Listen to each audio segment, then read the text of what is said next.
మూడవ రోజు అలంకరణ వచ్చేసి అన్నపూర్ణాదేవి అలంకరణాన్ని ఈ రోజు తిథి వచ్చేసి తదియా తిథి మనకి 4వ తేదీ శుక్రవారం రోజున రాత్రి 2:49 నుంచి 5వ తేదీన శనివారం రోజున తెల్లవారుజామున 4:38 వరకు మనకి తదియా తిథి అయితే ఉంటుందండి. ఈ రోజు నక్షత్రం స్వాతి నక్షత్రం రాత్రి 7:55 వరకు ఉంటుంది. తదుపరి విశాఖ నక్షత్రం అండి.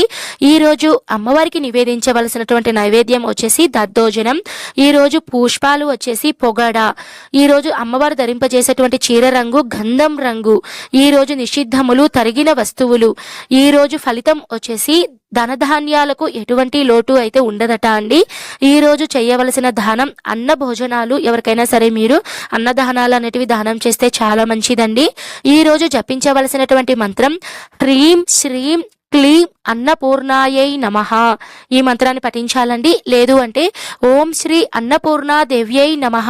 ఈ మంత్రాన్ని కూడా మీరు 9 సార్లు కానీ లేదా 108 సార్లు కానీ మీ శక్తి కొలది మీరు ఎన్నిసార్లు అయినా సరే మీరు పఠించుకోవచ్చండి.